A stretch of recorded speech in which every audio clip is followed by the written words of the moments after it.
Quand la France brûle, Macron plante des panneaux solaires. Ce n'est pas une série de malchance, c'est une stratégie. Le feu qu'un outil. Il dégage, il efface, il prépare le terrain. Et sur ce terrain dévasté, on installe une autre France. Une France sans paysans, sans éleveurs, sans vignerons. Une France de serveurs, d'objets connectés et de dépendance énergétique. Mais avant de construire ce monde-là, il faut détruire l'ancien. On ne modernise pas un pays enraciné, on le déracine.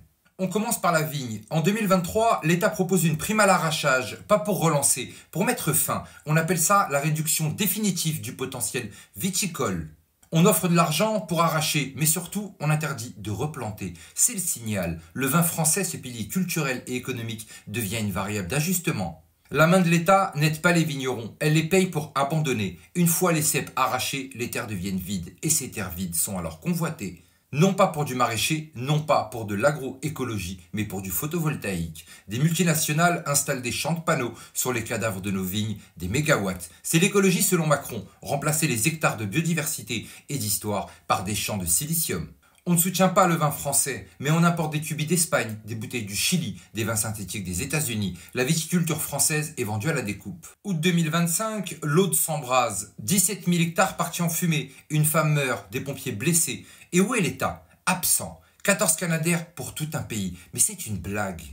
Et encore, ce sont des modèles anciens, parfois cloués au sol pour maintenance. Macron avait promis 4 appareils supplémentaires, il en a commandé 2, et les crédits votés pour la flotte aérienne ont été supprimés en douce par décret. En parallèle, 80 véhicules blindés Centaure sont livrés à la gendarmerie pour réprimer les manifestations. Les feux de forêt? Non. Les feux sociaux? Oui.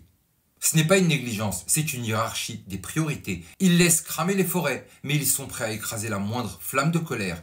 Et dans l'Aude, hasard étrange, le feu ravagé dans une zone promise à une centrale solaire. Un projet bloqué par les riverains, ralenti par les recours. Une fois le feu passé, plus d'obstacles. Le terrain est libre, la végétation n'existe plus. Comme par enchantement, les travaux peuvent commencer. Le feu devient un bulldozer. Chaque incendie devient une opportunité. Une forêt qui brûle, ce sont des terres libérées de contraintes agricoles, des sols désencombrés, moins de haies, moins de biodiversité, donc moins de freins aux projets industriels. Les investisseurs arrivent après les flammes comme des vautours sur un champ de bataille, des panneaux solaires, des éoliennes, des centres logistiques. L'incendie devient la première étape d'un chantier. Derrière les discours sur la sobriété, il y a une réalité, la marchandisation du vide. Les terres agricoles deviennent des déserts énergétiques, stériles, gérés depuis des tours à Paris ou à Bruxelles. Les paysans, eux, sont expulsés du paysage, remplacés par des techniciens sous-payés. Le Green Deal est une opération immobilière. Pendant que les forêts s'effacent, nos éleveurs crient dans le vide. Une épidémie nommée DNC, dont personne n'avait entendu parler, devient le prétexte pour abattre des cheptels entiers.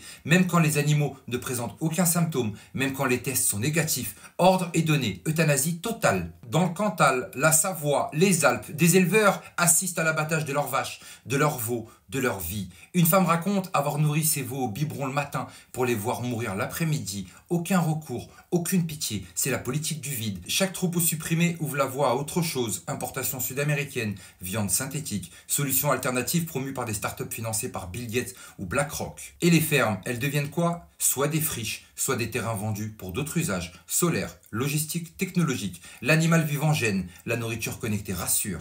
La vache meurt, le labo prospère. Dans ce pays qu'on déshabille, les moyens de secours s'effondrent, mais les moyens de contrôle explosent. Pas d'argent pour les Canadair, mais des milliards pour l'armement, pour l'Ukraine, pour les intérêts de l'OTAN. Pas d'aide réelle pour les éleveurs, mais des chèques pour Amazon, Pfizer ou Microsoft. On privatise les profits, on nationalise les pertes. Les terres agricoles partent à l'étranger. Les subventions alimentent des programmes numériques absurdes. Les aides PAC conditionnent les exploitants à devenir dépendants. On appelle ça modernisation. En réalité, c'est un asservissement. Chaque feu de forêt est une justification pour accélérer la mutation. On prépare une agriculture sans hommes, sans terre, sans saison.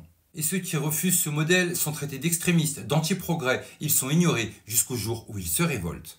Pendant ce temps, à Paris, la caste rit. Macron, Bayrou, Pannier-Runacher, Von der Leyen, tous viennent réciter leur élément de langage. Réchauffement climatique, transition écologique, adaptation des territoires, mais jamais un mot sur la responsabilité. Jamais un mot sur leurs décisions budgétaires, sur les suppressions des postes, soumission à Bruxelles. Ils parlent de résilience pendant que les campagnes crèvent. Ils évoquent la planification écologique, mais planifient surtout la désintégration de ce qui fonctionne encore. Élevage, viticulture, artisanat. Ils parlent d'avenir, mais ils vivent hors sol. Leurs enfants ne seront jamais des éleveurs.